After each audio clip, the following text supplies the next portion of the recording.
से जिस तरह से वसीम रिजवी के द्वारा जब से ये कहा गया है कि कुरान शरीफ की जो 26 आयतें हैं उनको रिमूव किया जाए, वो पीआईएल करने भी जा रहे हैं उसमें, तो उस पर बीजेपी का क्या स्टैंड है? तो जो सर जीत कर आए डीडीसी जो मेंबर्स जीत के आए थे बीजेपी के, वो भी तो उन्हीं लोगों के साथ प्रोटेस्ट कर रहे थे, उनकी भी वही मांगे थी जो बाकी गुपकार वालों की थी या आज़ाद वालों की थी। नहीं, अभी तो हमारे जो मेंबर 3 जीत कर आए वो हमारे साथ हैं। वो कहीं ऐसी मांग में नहीं गए, कहीं ऐसी विचारधारा के साथ शामिल नहीं हुए, क्योंकि भारतीय जनता पार्टी का कार्यकर्ता कभी समझौता नहीं करता है। भारतीय जनता पार्टी का कार्यकर्ता राष्ट्रवादी है, राष्ट्र उसके लिए प्रथम है। हमारी जो सोच है, प्रथम राष्ट्र, फिर पार्टी और अंत में मैं। आपको तो जानकारी नहीं है कि आपके बीजेपी के जो जीते हुए मेंबर्स थे वो वहाँ पे प्रोटेस्ट कर रहे थे? नहीं, मुझे तो ऐसी कोई जानकारी नहीं है और ऐसा कोई करेगा भी नहीं। सर किया हुआ है। अब देखेंगे, ऐसी बात हुई तो, पर मुझे तो ऐसी कोई जानकारी नहीं है। तो अपनी ही पार्टी के अगेंस्ट वो धरने पे बैठे उन लोगों के साथ क्या कुछ कार्रवाई होगी उनके खिलाफ? ये तो क्या स्थानीय मांग लोग करेंगे? आज़ादी की बात की, फारूक अब्दुल्ला से, महबूबा मुफ्ती से या उमर अब्दुल्ला से जो आज़ादी मिली है, इलेक्शंस में हिस्सा तो फिर भी वो ले रहे हैं, और जो इल्ज़ामात उन पे लगाए जा रहे हैं वो कार्रवाइयाँ क्यों नहीं हो रही हैं? कब तक कार्रवाई होगी? और दूसरा, जीत के फिर भी वही लोग आ रहे हैं गुपकार। अगर डीडीसी इलेक्शन आप देखेंगे, ज़्यादा सीटें जो हैं गुपकार ने निकाली हैं, फिर किस से आज़ादी मिली है? आ तो फिर भी वही रहे। महंगाई बढ़ने का क्या कारण है? चलो महंगाई तो बढ़ी, जैसे कि लॉकडाउन में ऐसे रहा तो महंगाई तो बढ़ी, कोरोना से तो महंगाई बढ़ेगी बढ़ेगी। महंगाई के बारे में कोई चर्चा हुई कि कम नहीं की जाए? नहीं हुई, कोई भी चर्चा नहीं हुई, बेरोजगारी के बारे में कोई बात हुई? कोई नहीं हुई। ये महिलाओं को खासकर जो फ्री सिलेंडर्स दिए गए कि वो सिलेंडर पे जो है चूल्हे से निजात पा पाएँ, क्या आपको लगता है कि वो 1000 रुपये का सिलेंडर जो है वो खरीद के अपने घर में वो गरीब परिवार जला सकता है? जनाब, बिल्कुल जला सकता है। 1000 रुपये में जब हमें लकड़ी लगती थी, उसी महीने में हम 10,000 की लकड़ी वहाँ ख़रीद के और अपना चूल्हा जला सकते थे। लेकिन जब हमें वो 1000 रुपये की गैस हम लेते हैं, हम आराम से अपना खाना बना सकते हैं। और कहीं बीमारियाँ, वो धुआं जो उठता था, वो धुएँ से कई बीमारियाँ फैलती थी, लेकिन जब से गैस की आसाइश मिली, कई बीमारियों से भी हमें निजात मिली। ऐसा कोई घर आप मेरे को बता पाएंगे जो 10,000 की लकड़ी महीने में जलाता होगा? जना है ऐसे। आप देख रहे हैं न्यूज़ शेयर इंडिया और मैं हूं अरफाज अहमद एंग। आज की खास मुलाकात में हमारे साथ मौजूद हैं जमाल सिद्दीकी साहब। जमाल सिद्दीकी साहब नेशनल प्रेसिडेंट हैं बीजेपी माइनॉरिटी मोर्चा के। सर स्वागत है आपका न्यूज़ शेयर इंडिया में। जी शुक्रिया, बहुत बहुत। जमाल साहब, आज की जो मीटिंग हुई है आपकी यहाँ पे, क्या मकसद था इसका? ये तो प्रदेश कार्यकारिणी की हमारी बैठक है, क्योंकि हर 3 महीने में हम एक साथ बैठते हैं। पहले राष्ट्रीय कार्यकारिणी की बैठक होती है, फिर प्रदेश कार्यकारिणी की बैठक होती है, फिर जिले कार्यकारिणी की बैठक होती है, फिर मंडल की बैठक होती है। जो नीतियाँ होती हैं हमारी, उस नीतियों को तय कर हम लोगों के बीच में इसको पहुँचाते हैं। जो लोगों डिमांड्स होते हैं, उस डिमांड पर चर्चा करके सरकार से उस बात को हम मनवाने का काम करते हैं। तो यह बैठक हमारी चलती रहती है। जी सिद्दीकी साहब, माइनॉरिटी में पूरे भारतवर्ष में कौन कौन लोग आते हैं? ये तो बहुत सिंपल सी बात है। इसमें मुस्लिम आते हैं, सिख भाई आते हैं, जैन भाई आते हैं, बौद्ध भाई आते हैं, ईसाई भाई आते हैं, पारसी भाई आते हैं। ऐसे जो नोटिफाइड किया हुआ है गजट में, जी ऐसे सारे जो हमारे अल्पसंख्यक समाज के लोग हैं, जो धर्म के हिसाब से कम संख्या में हैं, वो सारे अल्पसंख्यक समाज में आते हैं। सर, जम्मू कश्मीर में जो माइनॉरिटी में लोग हैं उनकी डेवलपमेंट के लिए बीजेपी क्या कर रही है? भारतीय जनता पार्टी सभी के डेवलपमेंट के लिए काम कर रही है। भारतीय जनता पार्टी की सरकार में माननीय मोदी जी के नेतृत्व में अल्पसंख्यक मंत्रालय बनाया गया है, जो विशेष रूप से अल्पसंख्यक के उत्थान के लिए काम कर रही है। उसमें शिक्षा में उनको हेल्प मिले, उसमें एजुकेशन के साथ साथ व्यापार में उनको मदद मिले, उनको काम करने के लिए ट्रेनिंग दी जाए। जो बहनें हमारी हैं उनको लीडरशिप देने के लिए ट्रेनिंग दी जाए। ऐसे बहुत सारी योजनाएं जो है अल्पसंख्यक मंत्रालय की तरफ से अल्पसंख्यक के लिए चलाई जा रही है। जी सिद्दीकी साहब, माइनॉरिटी जो बीजेपी की है उसमें से कुछ शिकायतें भी आ रही हैं कि कुछ लोग नाराज़ भी हैं, क्या कारण है इसके पीछे? परिवार में जब 4 लोग होते हैं तो कोई नाराज़ होता है, कोई खुश होता है, कोई अपनी बात रखता है। ये तो छोटी मोटी नाराज़गी हर जगह रहती है, ये तो इंसानी स्वभाव है। लेकिन सबकी नाराज़गी को दूर करके सबको साथ लेके, जैसा नारा है माननीय मोदी जी का, सबका साथ, सबका विकास, सबका विश्वास, सबको सम्मान, तो सबको हम साथ लेंगे, सबका सम्मान करेंगे, सबका विकास करेंगे, सबका विश्वास जीतेंगे, किसी को नाराज़ नहीं छोड़ेंगे। ये हम को पूरी तरह से कोशिश कर रहे हैं। सिद्दीकी साहब, जिस तरह से मोहन भागवत जी ने कहा था कि इस्लाम जो है, इस्लाम बहुत ज़रूरी है हिंदुत्व के लिए, तो वहीं अगर बीजेपी के कुछ नेताओं की हम बात करेंगे, वो कहीं ना कहीं जो है मुस्लिम्स के खिलाफ जो है बयानबाजी भी करते हुए नज़र आते हैं। तो किस तरह से ये जो है मेल खाएगा आपस में, किस तरह से मेल जोल रहेगा? हिंदुत्व जो है वो कोई अलग धर्म नहीं है। हिंदुत्व मतलब हमारी संस्कृति, हमारा धर्म इस्लाम जरूर है, लेकिन हमारी संस्कृति जो है वो अरब की नहीं है, हमारा खान पान अरब का नहीं है, हमारा खान पान भारतीय है, हमारी भाषा भारतीय है। तो ये जो माननीय मोहन जी ने कहा था, ये जो लोगों ने गुमराह करके रखा था, लोगों ने दूरी पैदा करके रखी थी कि हिंदुत्व से जो है मुसलमानों को खतरा है, तो उन्होंने बहुत क्लियर रूप से कहा कि हिंदुत्व से किसी को कोई खतरा नहीं है। अब जो बाकी लोग हैं वो अलग अलग जगह, मानता हूँ कि गलत बयानबाजी करते हैं, तो वो उनके अपने आदत हैं, वो उनके अपने स्वभाव हैं। ये बयानबाजी कभी कभी भी भारतीय जनता पार्टी सपोर्ट नहीं करती है। और माननीय मोदी जी का सपना है सबका साथ। अगर हम किसी धर्म के बारे में बुरा बोलेंगे, किसी वर्ग के बारे में बुरा बोलेंगे, तो साथ आएगा नहीं। तो कुछ लोग ऐसे होते हैं जिस डाल पर बैठते हैं उसी को काटते हैं। उनके बारे में अलग परिभाषा दी गई है, मैं इसको इस्तेमाल नहीं करना चाहूँगा। मुझे लगता है कि भारतीय जनता पार्टी की जो सोच है, उस सोच के रूप में हमें काम करना चाहिए। भारतीय जनता पार्टी की जो विचारधारा है, पंडित दीनदयाल ने कहा है कि जो समाज का अंतिम आदमी है, जो शोषित है, जो पीड़ित है, जो वंचित है, जो परेशान हाल है, उसकी सेवा में हम लगें, उसकी सेवा करें। एकात्म मानववाद, मानव की सेवा करें हम। तो मुझे लगता है इस पर काम करने की आवश्यकता है। ऐसे लोगों के बयानबाजी से कहीं ना कहीं जो विरोधक हैं, जो लूटने वाले हैं, जो लूटपाट करने वाले हैं, जिन्होंने अभी तक देश को लूटा है, अल्पसंख्यक समाज को गुमराह करके उनको वोट बैंक के रूप में इस्तेमाल किया है, उनको ताकत मिलनी चाहिए। और ये जो है बात जो है कहीं ना कहीं ख़त्म होनी चाहिए। इसका हम लोग प्रयास जरूर करेंगे। सिद्दीकी साहब, एक इशू जो है काफ़ी गरमाया हुआ है कुछ दिनों से, जिस तरह से वसीम रिजवी के द्वारा जब से ये कहा गया है कि कुरान शरीफ की जो 26 आयतें हैं उनको रिमूव किया जाए, वो PIL करने भी जा रहे हैं उसमें, तो उस पर बीजेपी का क्या स्टैंड है? जो वसीम रिजवी हैं वो बहुत बड़े भ्रष्टाचार में लिप्त हैं। बसपा की जब सरकार आई तो वसीम रिजवी उसके कार्यकर्ता थे, उनको वक्फ बोर्ड का चेयरमैन बनाया गया। जी। उत्तर प्रदेश में शिया वक्फ बोर्ड, सुन्नी वक्फ बोर्ड दोनों है, वो शिया वक्फ बोर्ड के चेयरमैन हैं। उन्होंने शिया वक्फ बोर्ड के बहुत सारे प्रॉपर्टियों को बेच डाला। जी। बहुत सारे घपले के, घोटाले के, वो आज़म खां के साथ मिलकर बहुत सारे मुसलमानों के प्रॉपर्टियों को इलीगल तरीके से बेच दिया।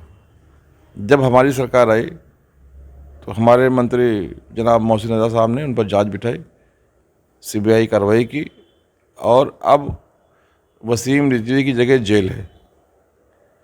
अब चूँकि वसीम रिजवी की आदत है सुर्खियों में रहना, जी। तो उसी आदत के मुताबिक ये उनका हथकंडा है। और मुझे लगता है कि दिया जब बुझना होता है तो फड़फड़ा बहुत ज़्यादा भभकता है। तो अब उनका काम समाप्त हो गया है। वो जो नफ़रत की राजनीति शुरू की है और जो उन्होंने इतना बड़ा गलत काम किया है, इसकी सज़ा यहाँ भी मिलेगी और ऊपर भी मिलेगी। भारतीय जनता पार्टी ने कभी ऐसे लोगों को सपोर्ट नहीं किया है। भारतीय जनता पार्टी का एक एक कार्यकर्ता वसीम रिजवी की निंदा करता है, और भारतीय जनता पार्टी की सरकार ने ही वसीम रिजवी पे शिकंजा कसा। वसीम रिजवी की सारी जांच रिपोर्ट निकाली, और जिस प्रकार से आज़म खां जेल में है और चक्की पीस रहे हैं, वसीम रिजवी भी जेल में रहकर चक्की पीसेंगे। ये भारत को जलाने का प्रयास था उसका जी। और इस प्रयास में वो कभी सफल नहीं होगा। भारत की जनता गंगा जमनी तहजीब को मानने वाली है। भारत का हिंदू, मुसलमान, सिख, ईसाई सब आपस में प्रेम करते हैं। वसीम रिजवी जैसे शैतान कभी भी इस प्रेम को ख़त्म नहीं कर सकते। जी। तो सर सिद्दीक सर, अगर हम जम्मू कश्मीर की बात करें तो यहाँ के कार्यकर्ता अगर बात करें हम, तो काफ़ी बड़ी पार्टी बन के जो उभर के सामने आई है बीजेपी, कार्यकर्ताओं की संख्या बहुत ज़्यादा है। तो कार्यकर्ताओं में कहीं ना कहीं एक रोष है कि उनको जो है यहाँ जम्मू का ऑफिस हो या कहीं पे भी जहाँ पे भी ये ऑफिसेज़ हैं, वहाँ पे जब अंदर जाना है उनको अंदर जाने में भी कहीं ना कहीं बड़े सारे लोगों को रोका जाता है। तो ऐसा क्यों होता है कि जब मेंबरशिप आपकी बढ़ जाती है आप उन्हीं कार्यकर्ताओं को रोकते हैं जिनकी वजह से वो पार्टी तैयार हुई होती है, जो बनी होती है? मुझे लगता है ऐसा तो कोई घटना नहीं है। आज हम इस कार्यालय में बैठे हैं और कार्यालय का कोना कोना हमारा है। आज सारे कार्यकर्ता सम्मानपूर्वक इस हॉल में, एयर कंडीशन हॉल में बैठकर मीटिंग किए। तो शिकायतें भी आपके ही पार्टी के लोगों ने की हैं हमारे साथ? ऐसा तो मुझे कहीं नहीं दिख रहा है, और ऐसा कोई शिकायत है तो उसको जो पदाधिकारी है उनसे संपर्क करना चाहिए। इसको आपको बताकर आप क्या करेंगे? तो वो जो लोग आपको शिकायत कर रहे हैं, मुझे लगता है वो सही मानों में भारतीय जनता पार्टी के दुश्मन होंगे, जो भारतीय जनता पार्टी को बदनाम करना चाहते होंगे। वो भारतीय जनता पार्टी के दोस्त नहीं हो सकते, क्योंकि शिकायतें जो है वो दोस्त होते तो वो बिल्कुल हमारे आदरणीय अशोक कौल जी यहाँ बैठते हैं, वो बिल्कुल सबको साथ लेकर सबको न्याय देने का काम कर रहे हैं यहाँ पर। तो उनसे चर्चा करना चाहिए कि किसी ने अगर अनैतिक तरीके से, अवैध तरीके से रोकने का काम किया है तो ज़रूर उस पर कार्रवाई होती। पर ये तो कोई बदनाम करने वाला बंदा होगा। जी सर, एक जो है एक इल्ज़ाम और भी लगता है कि जो सही मायनों में जो पद के अधिकारी होते हैं उनको सामने आने का जो है मौका नहीं दिया जाता है, ऐसा कुछ होता है? भारतीय जनता पार्टी देश में पहली ऐसी पार्टी है जहाँ सही मानों में कार्यकर्ताओं को काम करने का मौका मिलता है। बाकी पार्टियों में तो परिवारवाद है। पीडीपी में जितने पीर लोग हैं वही लोग पदाधिकारी बन सकते हैं। जी। जो फारूक अब्दुल्ला साहब की पार्टी है, वहाँ उनका बेटा ही उनकी कुर्सी बैठा। जी। महबूबा जी अपने वालिद के बाद खुद सुप्रीमो बनी। लेकिन भारतीय जनता एक ऐसी पार्टी है जहाँ सामान्य से सामान्य कार्यकर्ता अपनी योग्यता के बदौलत वो किसी भी पद पे पहुंच सकता है। जिसका सबसे ज़्यादा सटीक उदाहरण माननीय मोदी जी है। एक चाय बेचने वाले आज देश के प्रधानमंत्री हैं, और देश नहीं पूरी दुनिया में उनका नाम हुआ। तो कार्यकर्ताओं को ऊपर लाना, कार्यकर्ताओं को न्याय देना, ये भारतीय जनता पार्टी की विचारधारा ही नहीं, ये इसकी ताकत भी है। तो मुझे लगता है कि जो कुछ लोग ऐसे होते हैं जो उनको लगता है कि वो बहुत ताकतवर हैं, बहुत अच्छा काम कर रहे हैं, बहुत अच्छी तरह से पढ़ रखते हैं, पर उनको लगता है, पर ये पार्टी को भी लगना चाहिए। जी। मैं भी एक सामान्य कार्यकर्ता हूँ। मैंने कभी सोचा नहीं था कि मैं राष्ट्रीय अध्यक्ष बनूंगा। मैं महाराष्ट्र में प्रदेश अध्यक्ष के रूप में काम कर रहा था। जी। मेरे काम को देखते हुए पार्टी ने मुझे राष्ट्रीय अध्यक्ष का दायित्व दिया। जी। तो ये तो पार्टी में लोग देख रहे किस प्रकार से कौन काम कर रहा है, कितना योग है, कितनी क्षमता है, कितना वो काम कर सकता है, उसके हिसाब से बिना किसी सिफारिश के यहाँ दायित्व दिया जाता है। जिनको ये शिकायत है, मुझे लगता है उनको ईमानदारी से काम करना चाहिए। उनके साथ भी न्याय हुआ। जब सबके साथ न्याय हुआ है तो उनके साथ भी न्याय होगा। सिद्दीक साहब, अब मैं जानना चाहूँगा आपसे कि जम्मू कश्मीर में जो 370 और 35 तोड़ा गया और जम्मू कश्मीर को जो है यूटी में तब्दील किया गया, क्या बदलाव देखते हैं आप यहाँ पे? क्या डेवलपमेंट हुई यहाँ पे? एम्प्लॉयमेंट जो है वो जनरेट हुआ, अनएम्प्लॉयमेंट ख़त्म हुई? मैं तो पहला बदलाव ये देखता हूँ कि असल माने में जम्मू कश्मीर अब आज़ाद हुआ है। अंग्रेज़ों से तो आज़ाद हो गया था, लेकिन फारूक अब्दुल्ला, उमर अब्दुल्ला, महबूबा मुफ्ती, जो अलगाववादी ताकतें हैं, इससे अब सही मानों में आज़ाद हुआ है। अब जो है जम्मू कश्मीर का कार्यकर्ता ये समझ रहा है कि हम भी मुफ्ती महबूबा और फारूक अब्दुल्ला के बराबर के हैं। आपने देखा होगा इस चुनाव में एक छोटा सा कार्यकर्ता भारतीय जनता पार्टी का फारूक अब्दुल्ला के बड़े बड़े नेताओं के साथ चुनाव लड़ा। जीत हार अलग बात थी, लेकिन उसके मन में इस बात की खुशी थी कि मैं फारूक अब्दुल्ला के पार्टी के बड़े उसके रिश्तेदार के सामने खड़ा था, जहां लोगों को उनके सामने खड़ा होने का मौका नहीं मिलता था। तो ये पहली सबसे बड़ी कामयाबी है कि यहाँ पर हर नागरिक बराबर महसूस कर रहा है। जो ये परिवारवादी पार्टियां हैं, ये अलग अलग समय पर सत्ता में आकर जिस प्रकार से इन्होंने जम्मू कश्मीर को लूटा है, उस लूट पे कहीं ना कहीं अब रोक लगा है। बहुत सारे आपने देखा होगा प्रॉपर्टीज़ को जो है फारूक अब्दुल्ला ने, महबूबा मुफ्ती ने अपने नाम पे कर लिया, रिश्तेदार के नाम पे कर लिया, बहुत सारी लूटपाट की उन्होंने, उससे जम्मू कश्मीर को आज़ादी मिली है। अभी हमारे इकबाल मलिक साहब जो डीडीसी मेंबर है बता रहे थे कि यहाँ पर जो वक्फ है, वक्फ की प्रॉपर्टी है, जो बोर्ड था, क्योंकि हिंदुस्तान का कानून यहाँ पर लागू नहीं होता था जी, तो यहाँ पर अभी तक देश आज़ादी से लेकर आज तक वक्फ प्रॉपर्टियों की देख रेख की जो कमेटी थी, उसके चेयरमैन की जिम्मेदारी अब्दुल्ला फैमिली के पास थी। जी, वो कभी किसी ने बदलने की हिम्मत नहीं की, क्योंकि कानून ऐसा था।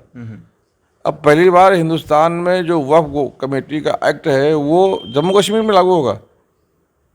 अब एक आम आदमी, ईमानदार आदमी उस प्रॉपर्टी की हिफाजत में लगेगा, उसकी लूट को रोकेगा।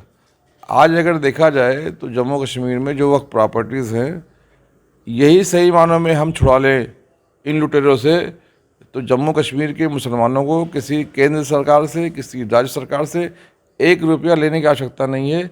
इतना बड़ा रेवेन्यू वहाँ से आएगा कि जम्मू कश्मीर के मुसलमानों का उत्थान हो सकता है।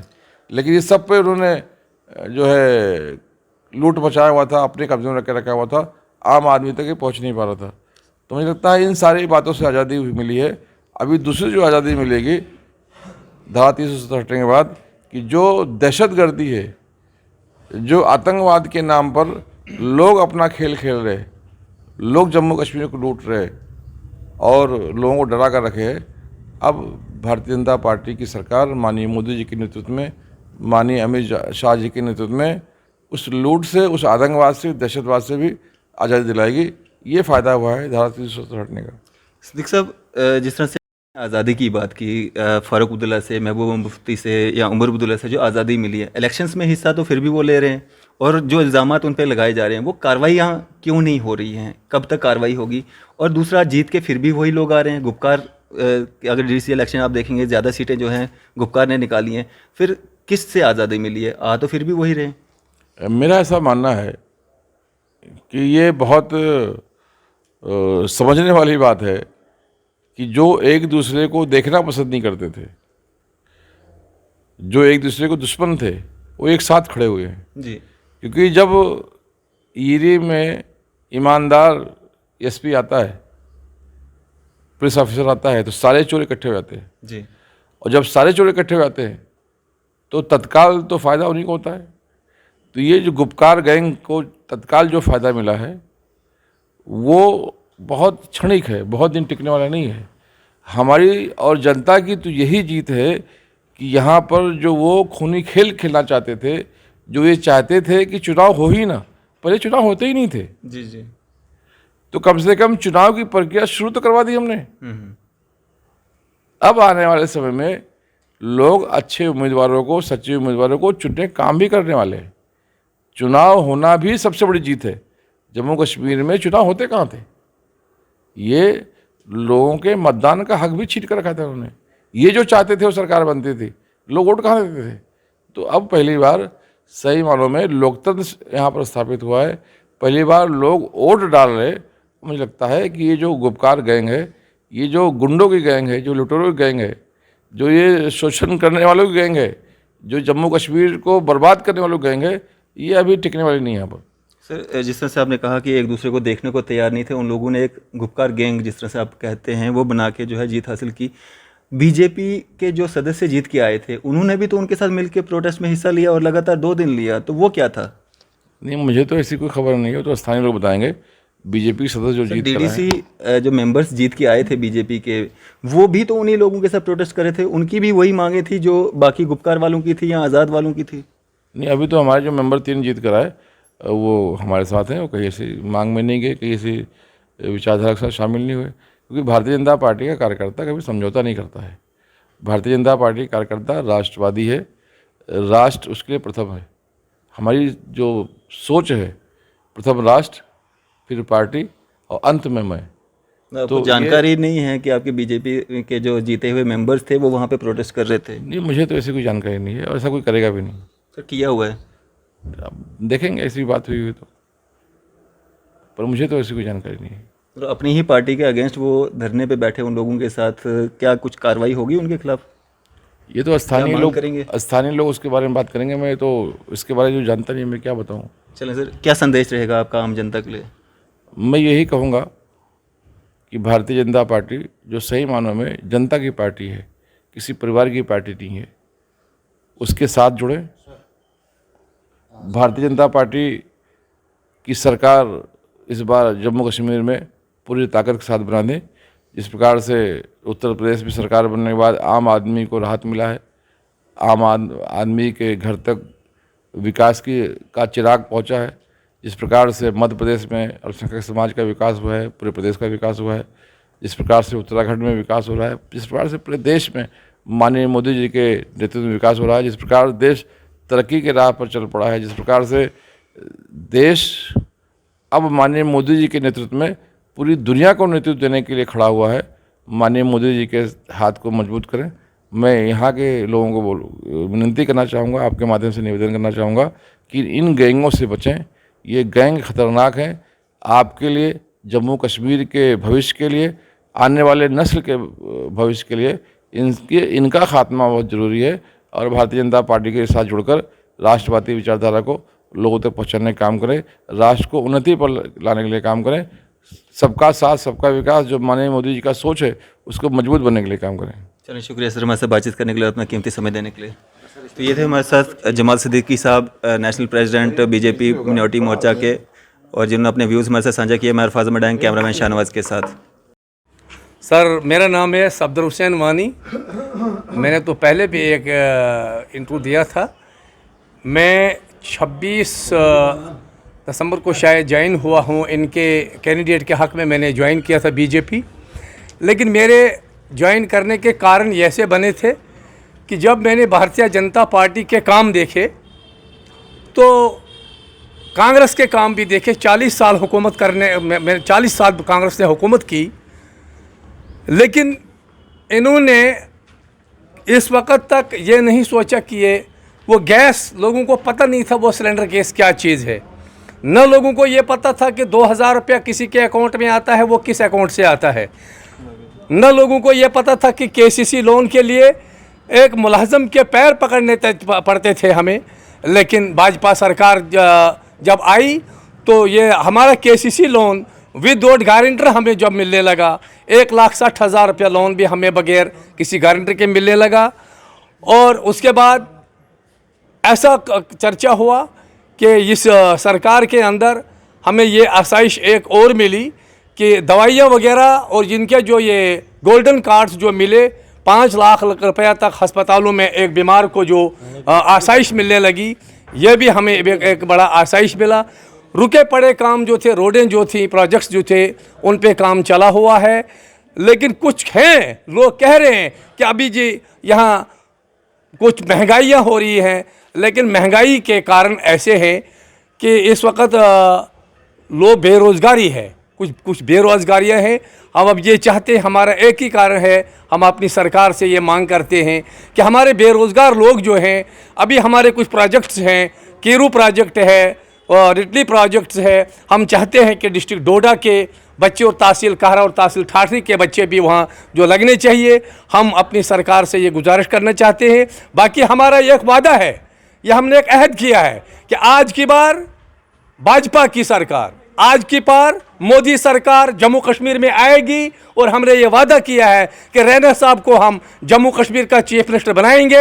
हमने घर घर ये पैगाम चलाया है और हम घर घर जा रहे हैं और ज़रूर जम्मू कश्मीर में बीजेपी सरकार आएगी और हम आपको यकीन देते हैं। लेकिन हमारी सरकार से यही गुजारिश है कि कम से कम हमारी बेरोज़गारी की तरफ से ध्यान दें। अस्सलाम। सफदर जी, आपसे मैं एक सवाल पूछना चाहूँगा। आपने गरीब जनता की बात की और गैस सिलेंडर की बात की।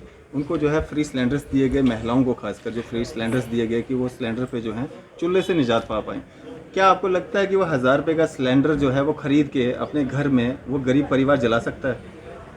जनाब, बिल्कुल जला सकता है। 1000 रुपये में जब हमें लकड़ी लगती थी, उसी महीने में हम 10,000 की लकड़ी वहाँ ख़रीद के और अपना चूल्हा जला सकते थे।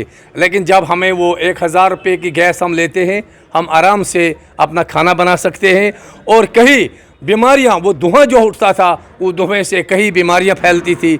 लेकिन जब से गैस की आसाइश मिली, कई बीमारियों से भी हमें निजात मिली। ऐसा कोई घर आप मेरे को बता पाएंगे जो 10,000 की लकड़ी महीने में जलाता होगा?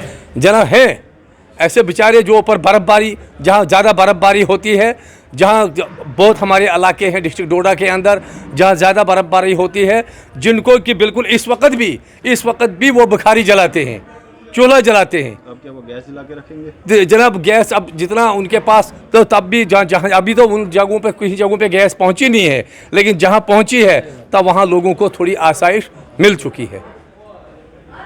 डिस्ट्रिक्ट शौकत साहब कहाँ से हैं आप? बसोली से। बसोली से। तो सर आज जो मीटिंग हुई थी यहाँ पे, क्या उद्देश्य था इसका? ठीक ही है, बीजेपी का वो है, अगर बीजेपी कहीं कर रहे हैं स्ट्रगल हो जाएगा, बीजेपी जीतेगी एक ना एक दिन। आज की जो मीटिंग हुई इसका क्या विषय था, क्या बातचीत हुई सारी अंदर?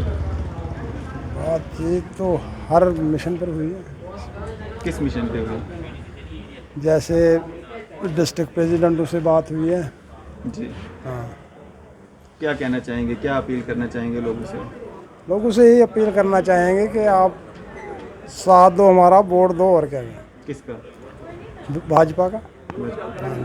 कौन से काम आपको जो है भाजपा के अच्छे लगे? जो हर काम भाजपा का अच्छा है, इसमें कोई काम ये नहीं है कि वो ठीक है, हर काम जितने भी काम भाजपा ने बहुत अच्छे किए।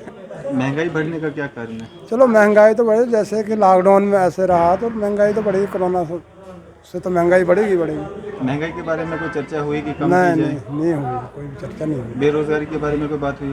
कोई नहीं हुई। इरफान भाई